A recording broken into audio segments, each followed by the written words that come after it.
if you're a Caro-Kann beginner, probably the biggest mistake that you're making is that you're trying a little bit too much to attack the enemy king, which is reminding me of a similar misconception that I've had myself recently, thinking that airline companies simply make money by selling tickets at a profit. Long story short, these guys even afford to lose money while flying, and they simply work like banks. Now, the reason why in Caro-Kann you're not supposed to play for a mating attack in most of the games is that if you're playing this below 1500 elo, most of your opponents are going to be going for something like knight f3 and then take on d5, leading to a pawn structure where black is having the open c file, meaning that you are supposed to put pressure on the right side of the board with the goal of creating a weak pawn and then just trying to win it, exchange all the pieces, and make the endgame conversion. So if you're interested to see how that strategy will play out, it is your lucky day, because I'm here to walk you through 3 games that I've played on my speedrun account, showcasing the typical Caro-Kann play. Dear chess improvers, welcome back. We managed to get ourselves an opponent with a rather interesting nickname, which apparently seems to be playing an equally interesting opening with this Hilbilly attack against the Caro-Kann. Well, as a matter of fact, I know that you guys really love to face this opening, and it's your favorite thing of the day. So, yeah, we're gonna be playing Caro-Kann, which pretty much just leads to exchange variation after white plays the move e takes on d5. The only difference is that it is going to be an improved version for us, simply because we win a million of tempis by attacking the enemy bishop. And against the check, which is fairly common, blocking with a knight is fine, but yeah, you're kind of self-pinning, while bishop d7 is a tempo move and offers a bishop trade. I generally find that slightly easier to play than blocking with the knight, although both options are perfectly viable, of course. Yeah, it's more difficult to find a line that is bad against the Hilbilly attack than what are the good options. But yeah, I mean, I don't really know. It looks like my opponent just played bishop to f1. Let's play bishop c8 and see what his intentions are. Yeah, okay. Apparently, we're just going back into this normal exchange variation, and yeah, I have to say, this is probably one of the weirdest games that I've ever had. But okay, ignoring the opening phase, just gonna be playing exchange variation. Our focus will be to play on the queen side, and knights go natural squares, bishop goes outside the pawn chain, so ideally g4. If somehow that is not available, bishop f5 is fine. And I think my opponent already made a mistake, which you can try to find by pausing the video. The point is, after g3, the best move is probably to take the knight, eliminating both defenders of the pawn. So luring the enemy queen and then taking free pawn. That's possible. However, we're going to be going for the easy approach. I'm just going to do e6, bishop e7 every game, and I'm not really looking to benefit from these free gifts along the way. I'm going to let you know that it's a possibility. We should be looking for these kind of things, but the goal will be to rely on the typical squeeze on the queen side, which you're going to be able to use in most of your games. So opponent plays knight e2. Now I've got many options, so nothing wrong with playing rook to c8, rook on the open file. But considering that he already moved the knight, I am quite tempted to start with a move b5. So yeah, I think that's what I'm gonna go for. The point is to simply get the pawn to b4, and then I'm gonna be fixing this pawn on the open file. So in the long run, we're gonna try to put pressure on c2. The idea is to get the pawn to b4 because white is getting ready to push and get a pawn protected by a pawn, which is gonna be a really solid structure. So in order to have a weak pawn, it needs to be a pawn that cannot be protected by other pawns. That will make it a pretty easy target in general. So that is gonna be the main plan while we play exchange variation of the Caro-Kann. Focus on this side, try to create him a weak pawn, and then we just try to attack that little guy. In case my opponent plays a4, I will probably just sidestep, get b4, a5, and continue with what I mentioned. He's pausing. I mean, I would be expecting bishop move or pawn move or even h3. But I gotta say, considering... oh, my phone is ringing. Sorry, that was actually my my previous chess coach calling me. I guess, yeah, we were talking about chess-based software earlier in the day, and he's probably calling me for some feedback. But yeah, we got important things right now to focus on. How to... Yeah, as I was saying, playing against an opponent that's probably asleep, considering the way he started this game. I mean, this opening just looked like the start of a marijuana trip, and now he's just suddenly asleep. Well, we'll see. Okay, he plays a3, finally.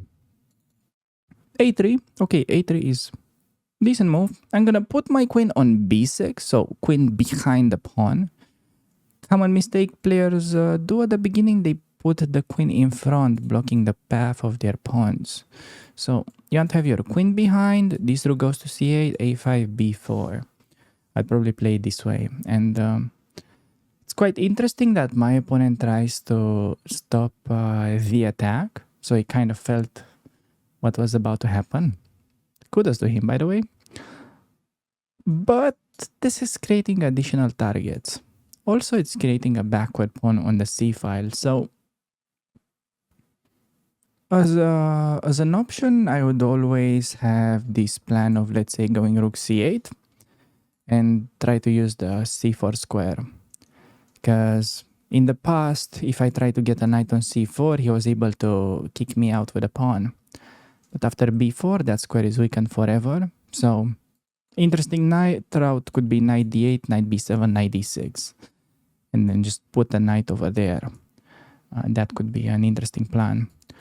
But I'm gonna start with a5, just targeting this pawn immediately. And, well, it's gonna be quite difficult for him to defend.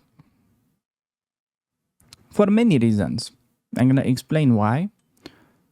But I don't think we're gonna go for the easy win.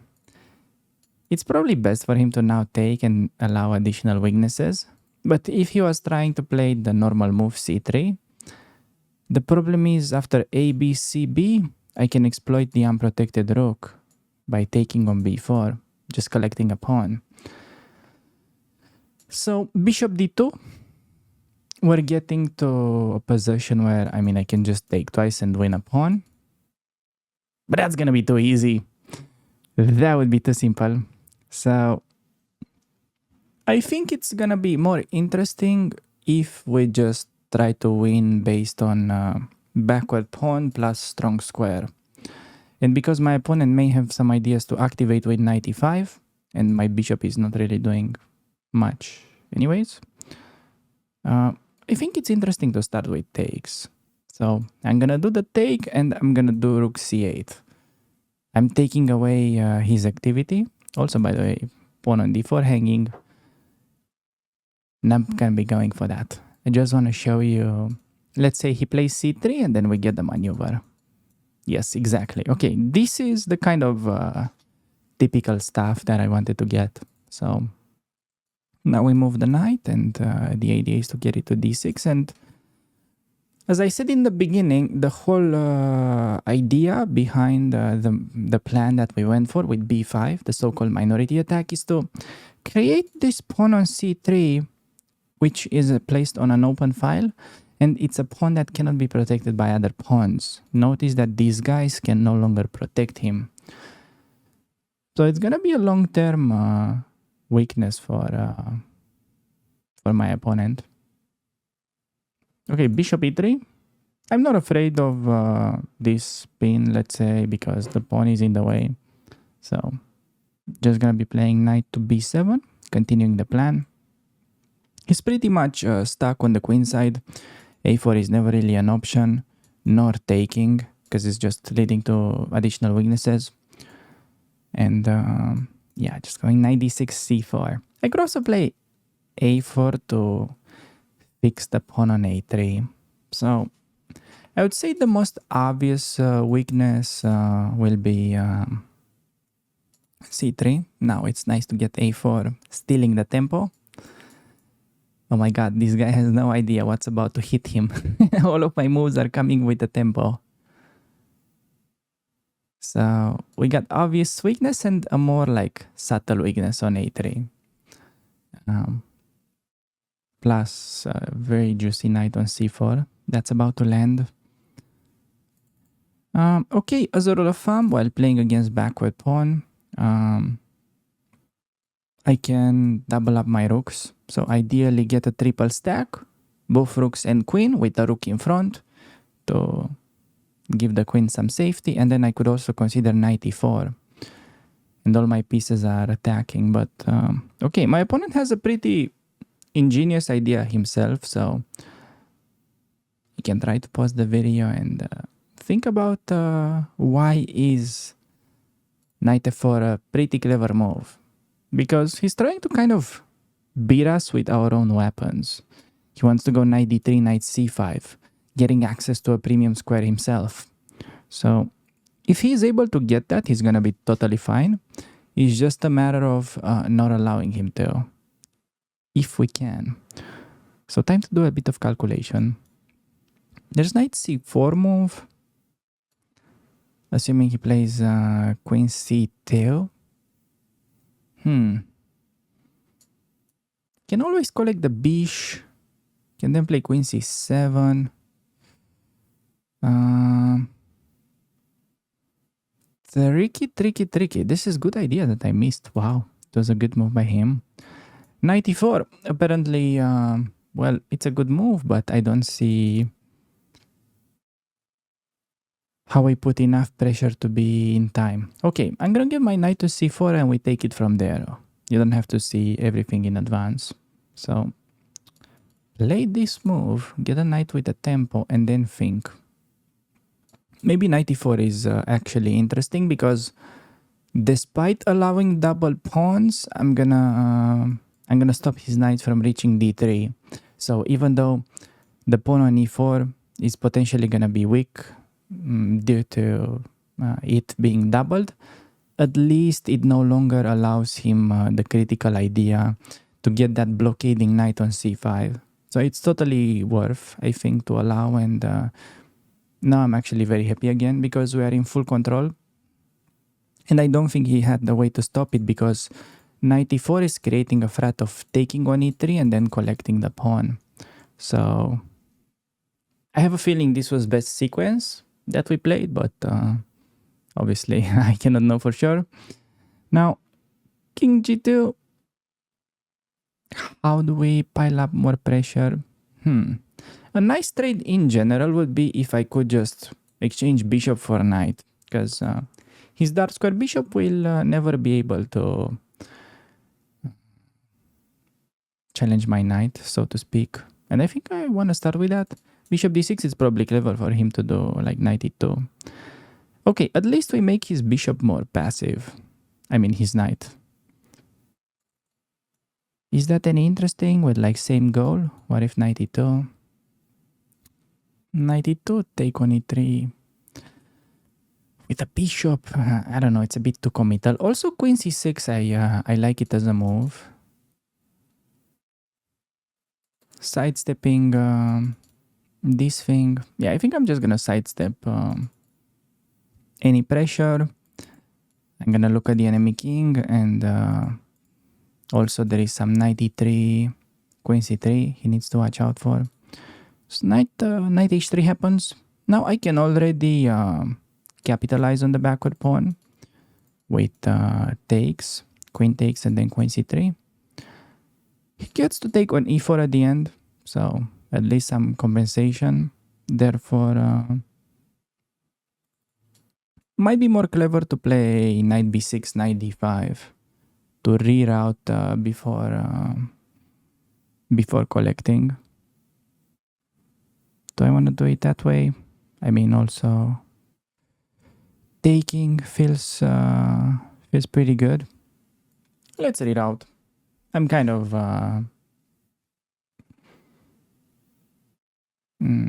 bit unsure. Both felt very good. But okay, now knight g5, I'm very happy to do this trade. As I told you, the bishop is going to be unable to fight on the light squares. So, okay, there is trick. There is free pawn. Yeah, I think free pawn, but okay, the free pawn is not running away because we have achieved total strategic domination. So he's got the bishop there, but finally we get to capitalize on what we were reaching for since the beginning.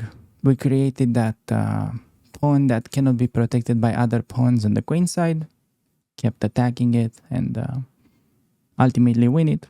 This is pretty much how you can play and win most of your games in the exchange variation. So taking with the rook is passive. He could blunder with rook c1, forgetting intermezzo. No matter what he does at this point, though, he's cooked, obviously. That's a free pawn, but the bishop is like so passive. It may be better just to keep the knight because it's such an active monster. Okay, play f5, some good move in general, making some loft for the king. Perhaps I can consider activating the king this way because his rook is sort of frozen, doesn't have access to open files and has to babysit the pawn. Okay, this is quite nice that the game just wins itself after the strategic domination is achieved. And okay, collect free bishop thanks to the pin, knight g4, take on f2, everything. Playing the king. You probably know the drill already. So, looking to mate on h2. Please let me mate on h2, opponent. Okay, rook d1. That is totally not gonna help. Yes, I missed a fork, but we do get a mate. So, before we move on to the next game, I just wanted to make a quick announcement because I'm still looking for a book editor. So, I'm going to publish a book as part of my upcoming Jabava course, and I need someone to help me get a PGN file and basically convert it to a book format. So, I need you to have experience, like published a chess book before that I can take a look at, and you probably need to know how to use this overleaf latex software. Honestly, I don't really care what you use as long as you can get the job done. But yeah, I did a lot of research in the last week, and apparently it's much more complicated to transform PGN files into book format than I thought. So please feel free to reach out on my email, alexbanza2000 around gmail.com. And yeah, I'm obviously happy to pay well and compensate you for your work. So reach out and let's make this book happen. Now, back into the video. Welcome back, everybody. Managed to get another game against specifically one e4. So that is going to be enabling the Caro-Kann. And let's see what white is going to be playing for. And okay, between protecting the pawn, taking, he decides to go with the advance. So Basically, two main ways of dealing with the advanced variation. If you're looking for safety first kind of move, bishop f5 is playable. It's in fact the main line for higher elo. But my favorite recommendation for players below 2000 elo, specifically online, I like to really go for c5, and the idea is to keep option for even more aggressive light square bishop development all the way to g4, fighting for the center. So opponents start with a check. Kind of strange. Kind of strange. I could block with the bishop, but then trading is quite strange, because if I take with the knight, e6 is a bit annoying pawn sacrifice. So I think I'm just gonna block with the knight. Blocking with the knight and expecting some dc as a move. Okay, dc. Well, we get to show quite an interesting spot, which in fact on a more normal move order happens after dc, knight c6, and then the bishop pin. So what you need to remember is when the bishop is pinning, this is not the ideal square for the bishop, and that allows you to get an improved version of the French with black. So sadly, this is going to be one of the few lines where it really makes sense to box in the bishop, because we're pretty much more or less winning back the pawn by force. Of course, yeah, he can also do b4 or bishop e3 as a move, but after knight e7, knight f5, targeting the bishop, black gets very good compensation. Same on b4. Bishop d7 is very strong as a move, kind of threatening knight e5, pretty much winning the bishop pair again with good compensation. So my opponent decided to simply give me an easy time regaining the pawn. And then I'm going to go knight e7, bishop d7. And we're going to try to make the argument that the pawn on e5 is a bit weak. Okay, why is the pawn on e5 a bit weak? Let's see if you guys can find the answer of that question. Well, the reason is that pawn on e5 is a pawn that can be protected by other white pawns. So it has potential to be vulnerable in the future. And my opponent starts with a pin. Let's do h6. Just a nice move in general to see what the bishop is up to. They will probably keep the pin, but yeah, now we can castle or do bishop d7. Yeah, I don't think he can really try to punish me castling with h6. Like g4 move feels a bit too a bit too much, considering that his king is in the middle. But I'm gonna start with bishop d7, unpinning, just in case. Unpinning from here, probably expecting both sides to castle short, and we do reach a pretty thematic middle game for the Caro-Kann, I would say. So even pawns, white pawn on e5 a little bit vulnerable, and rook e1. Okay, there is one more thing in the position that I would say it's a little bit annoying, and that is the pin. So I'm gonna finish development by moving the queen, and I think c7 is very sensible, connecting rooks, but also adding a bit of extra pressure on e5. So after I'm unpinning, all of a sudden knight f5 becomes a positional threat. So we're gonna be able to win opponent's bishop. And very interesting choice actually now. Pretty much all captures are possible, but which one is best? That is the question. Interesting.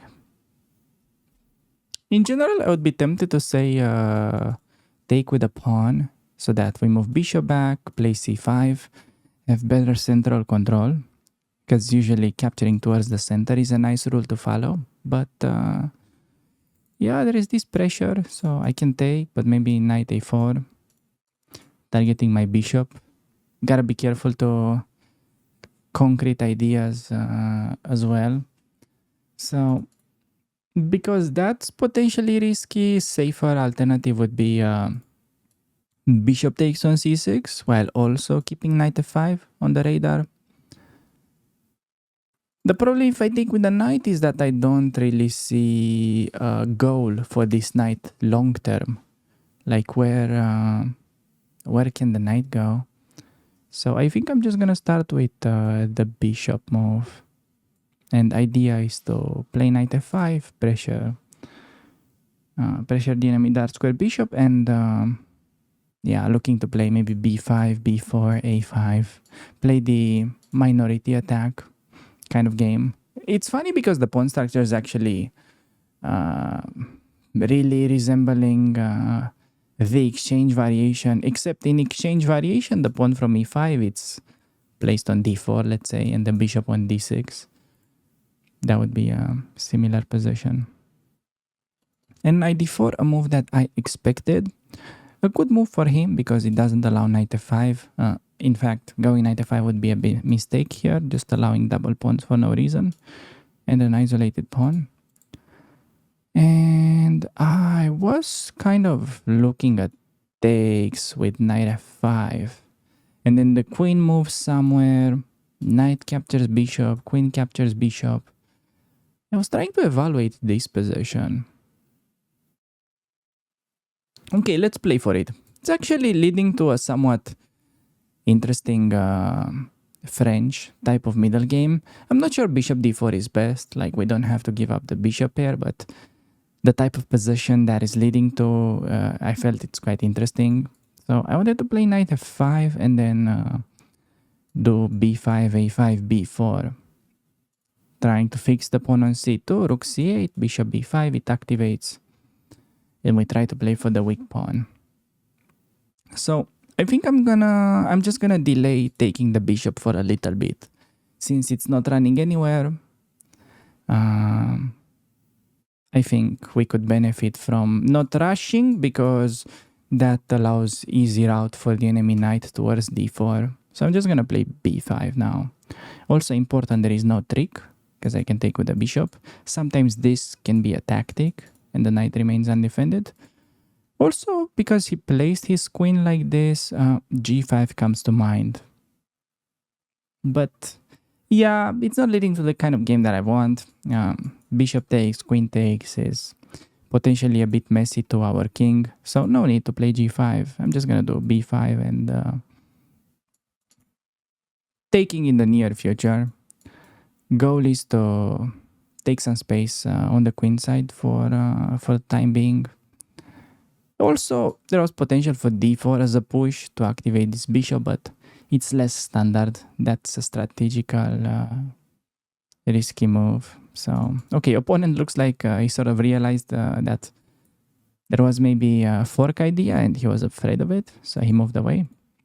Gonna continue our plan. And if bishop g3, oh wow, he played bishop f6. I actually didn't realize that's a possibility, but I can just sidestep. So it was a move, but not really threatening much. Now he has to just go back. And we're making quite some progress with b4, bishop b5, ultimately activating our typical French bishop. Bad French bishop. I mean, you say French bishop, it's kind of self-explanatory. But yeah. Okay. So far, interesting game. My opponent didn't really blunder anything. He played sensible moves all the time. I feel like this is going in the right direction. It's quite instructive. And yeah, here is why I kept the knight on f5 for so long. Because now I play bishop b5 and when the knight lands on d4, I can still get rid of it. And against b3, well, there is a free pawn, which he sort of blundered, but I want to show you the strategical idea behind it. Also, there is pawn on e5 that was free to take, but I just want to show you like this. So you take and you give him a backward pawn on c3 for the rest of the game. Now, in fact, a very typical construction to smash the backward pawn in the face. You just want to get all the pieces involved on the c-file. And the very nice way then to move the queen is here to play rook a6, rook c6, rook c8.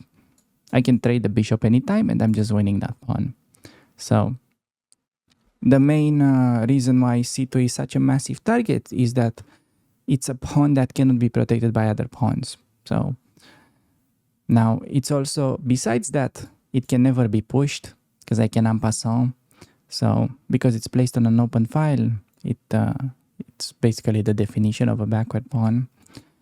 So usually if your opponent has a backward pawn, that's a big weakness, and its advantage is so big it's equal to almost having an extra pawn. And my opponent is trying to do the right thing, trying to create some confusion. The problem is that he may end up confusing himself. After rook c3, very strong, I like. I could have taken the bishop, but if I take the bishop, then he gets some maybe g5 unwanted counterplay. So with this rook c3, I'm knocking at his door, I'm forcing bishop g3.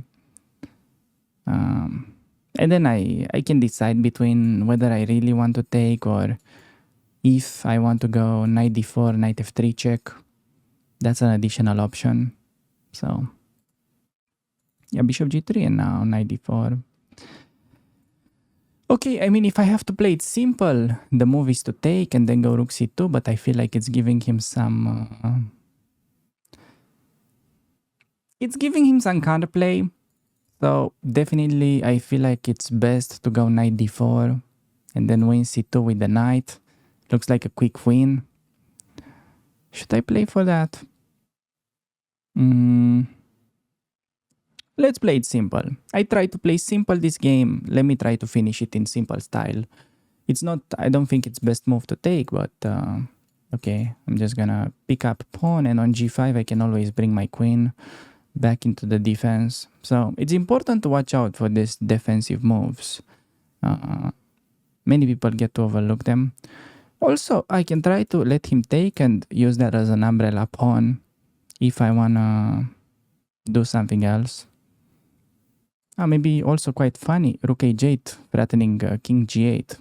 So takes and then king g8. Queen h4 it gives him, but rook takes, check, king h7. Wow, that's actually pretty hilarious. Okay, I'm gonna go for that. It's a funny defense idea. Threat is this, and it's important that the rook never gets to activate, so I'm not letting him some unwanted counterplay. But now we get to do a little bit of a castle. Let's see. I swear, that's like the strangest way to switch places between king and rook, but we dodge all the attack and we do still keep the extra pawn. I had to watch out whether the queen can infiltrate, but it's not more than a check. And also my opponent has to be careful because his king may end up being weaker. So queen on g2 must stay there to not allow my queen to go to e4 and set up mating net. So he does the right thing. Okay, queen there. Queen f3. Right, does that have any threats? I think I can try to force a queen trade. Yeah, I want to go for that. My rook ends up being a bit out of the game, which is the price that I'm paying for using it for defense. But yeah, queen c3 is, I feel like it's very powerful because it's targeting everything. So he goes for the trade, but now I have two connected pawns. And he cannot bring the king closer because I have rook h1. So he has some problems. Okay, how do I bring my rook? Rook here, f4 is a move. Then g5. Takes. Okay, I think I have to play f6. It's the fastest way to bring the rook. Okay, I have three connected pawns. And yeah, I'm just gonna make room for the rook while bringing my king. His rook is tied down to defend my pawns. I should be able to pick this one up easily and then win with the other guys. Okay, was this the easy conversion? I don't know. It definitely took longer. It was quite easy, but yeah. Just wanted to win by having extra pawn and avoid his attack. It was much faster, obviously, if I didn't take his bishop when I had the chance, but okay.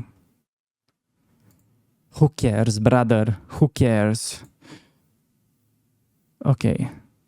How do I mate quickly? Okay, g5.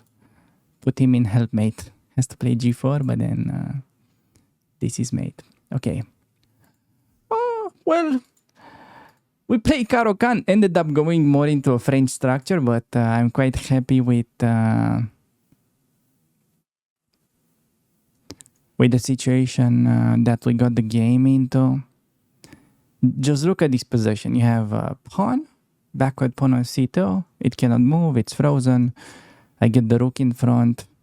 Okay, g4 he played. Otherwise, even if he tries defense, I have rook c8.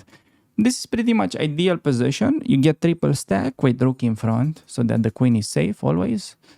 And okay, collect that pawn somehow easily. Also infiltrate d4, d3, knight d4 idea as well.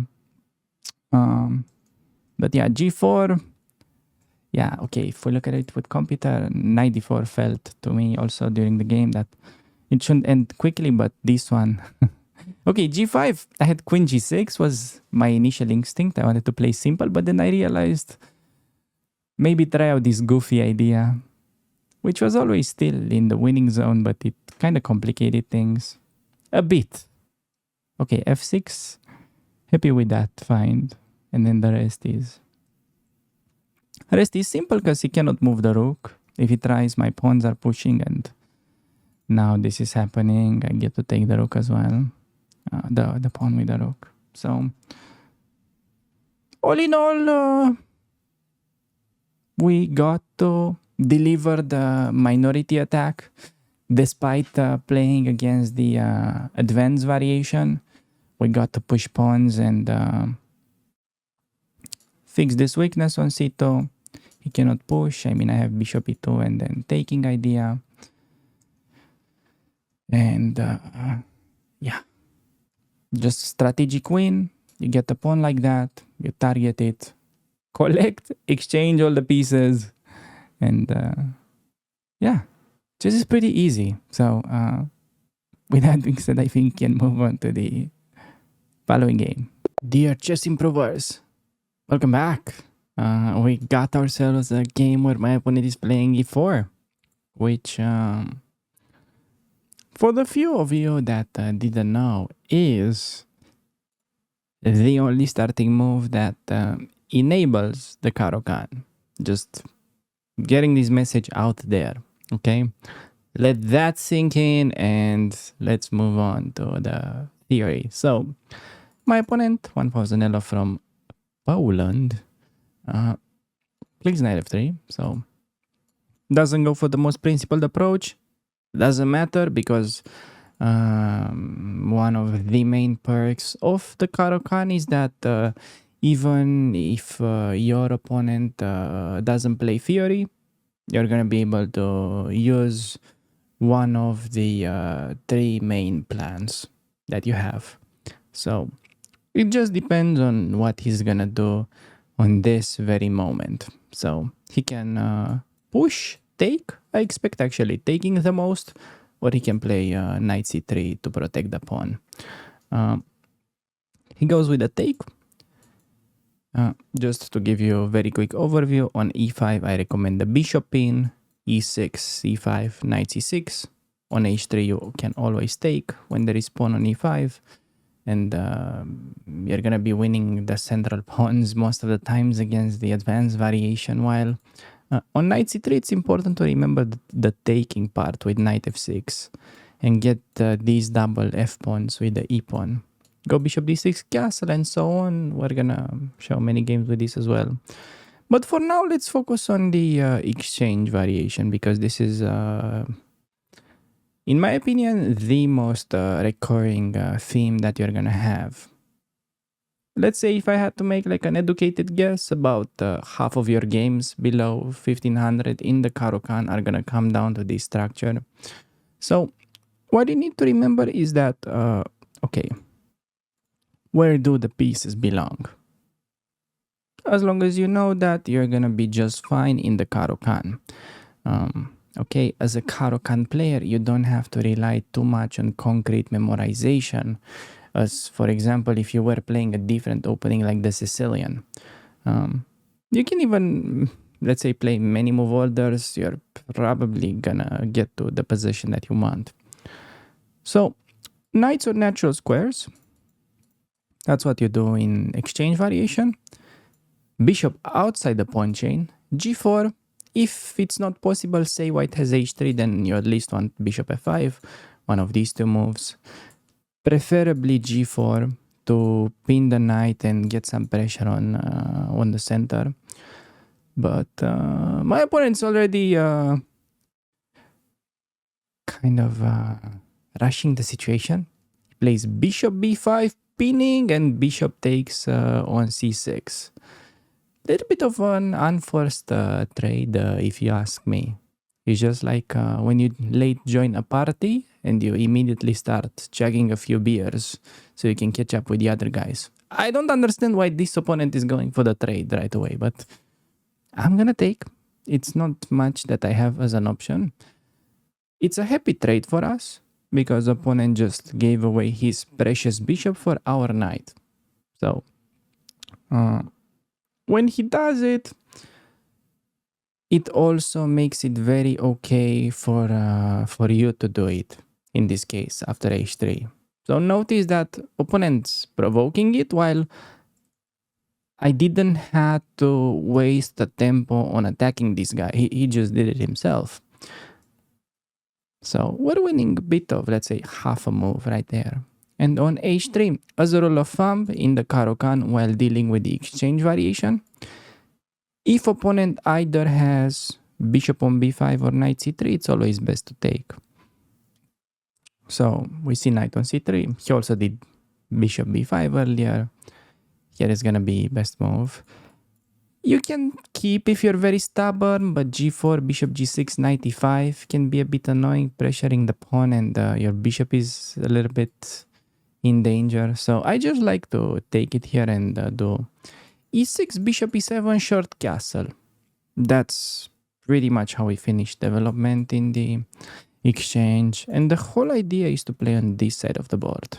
So we're just gonna be making sure that our king is gonna be safe on the queen side, and then we just try to attack using the open file. So does a3, we don't care, weak castle. And will he play b4? b4 is an instructive mistake. Let's see if you guys can find the best move if he was playing b4. He didn't, but they do quite a fair amount. I've seen this mistake in the past. So pause the video. Very important moment to get a close to winning position for black. Because that would give you a great opportunity to play a5. And after a5, we're pretty much creating a weak pawn by force. Because after ba, queen takes on a5, he has isolated pawn on a3. And also we're gonna break with c5 in the future. And the other pawn on the c file is likely to become isolated and weak. He does bishop e3 though, which is a better move. It's fighting against my c5 idea. He can just take. I'm not gonna be in time with a fork because he can pin me with rook d1. So c5 doesn't work. But c5 would be the move that I would love to play in the long run. Just focusing on this side of the board. How can we try to prepare it? There is knight d7 as a move. Trying to go for it, but he will do b4. Maybe we can do same a5. Okay, I'm gonna do knight d7. So idea is to push. We need to get the pawn play. If we don't go for this pawn play, it's very difficult to do anything. But once you do the pawn play, everything becomes quite intuitive. So I think we just start with c5. He moved bishop to f4, not really having an idea. Just going back and forth. And after c5, notice how we're trading a side pawn for a central pawn. So these are central squares of the board. We have a pawn in the center, opponent has a pawn. After c5, we're able to destroy his control over the center. And I think he's going to take with the rook, where it's probably best to go for the e5 fork. But I think it's even more instructive if I just play for like long-term win. e5, it's a bit loose also. Maybe I get in some trouble on the file. So I'm not even interested in such things. I just play bishop f6. Notice how I virtually get the most active bishop possible. Not only covering a lot of squares, but there are also a lot of objectives on that diagonal. So bishop f6, and okay, goes rook b4. That's an interesting square for the rook. It's not very useful. I mean, maybe it could be useful. It's just not that common. Okay. Taking is always an option, but I wouldn't do it right away. You can take with the queen. It would be worth to take if I was gonna be sure that he gets messed up pawns. So I think I'm just starting rook c8, creating a positional threat of taking on c3, and very important, notice how the knight is unable to move because that would hang the pawn on c2. And remember, I told you, you just need to press on this side of the board. This is where it's happening. So, okay, bishop d6. Yeah, just trying to put a little bit of water into the fire. Just a one move threat. Not gonna change much. I have simple move rook e8, but I can also play for something more interesting. Let's see if you guys can try to find it by pausing the video. Because it's interesting to go for counterattack here, I feel like knight e5. So I'm defending my rook by pretty much forcing him to capture the knight. So there's not gonna be a threat anymore. He has to do the bishop capture. Otherwise, I'm gonna win on the discovery. Hopefully he doesn't forget about the bishop, which he did. Come on, opponent. He just forgot about that. Dude, you're not supposed to blunder like this.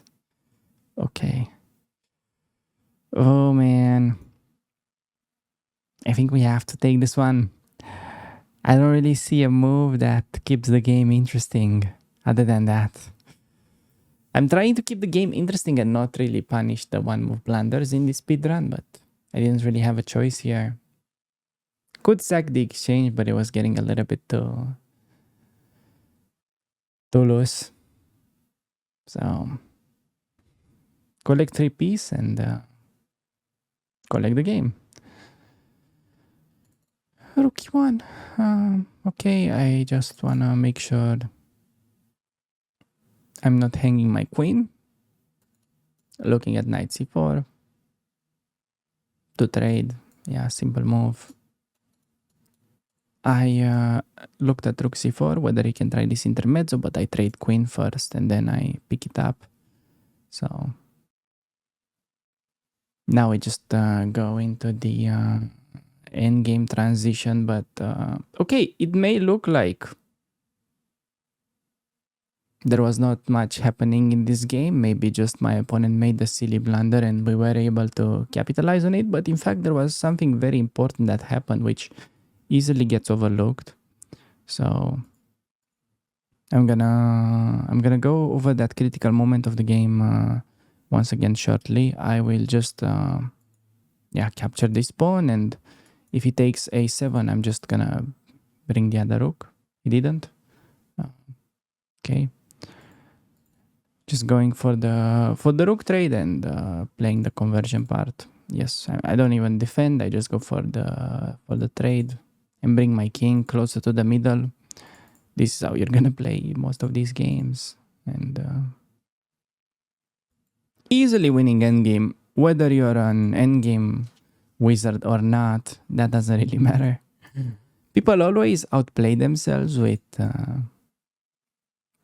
this idea that, oh, I mean, I cannot break 1200 because my endgames are bad, or I cannot improve because I don't know endgames. No, the thing is, you can read 10 endgames books. It's not gonna be very useful if all the endgames you're getting are kind of like these.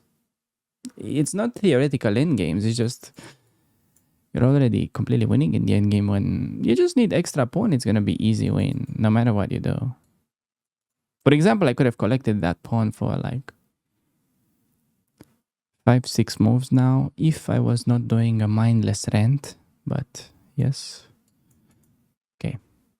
E3, E2, so push pawns on the opposite color of the bishop. I'm pushing on light squares so that my bishop can control the other squares around, and I gotta play king e3 with mate. But I'm a chicken, and I don't see that. But I think we will mate with the bishop, which is not bad at all. Either. So, okay, key idea, guys. Key idea, very important. So, a lot of people may reach this point with their opening. If you don't get this c5 push, you just have nothing to really play for here. Thanks everybody for making it all the way this far into the video. And in case you missed the first episode of the new speedrun, make sure to check out that video. Go there, you want to go there.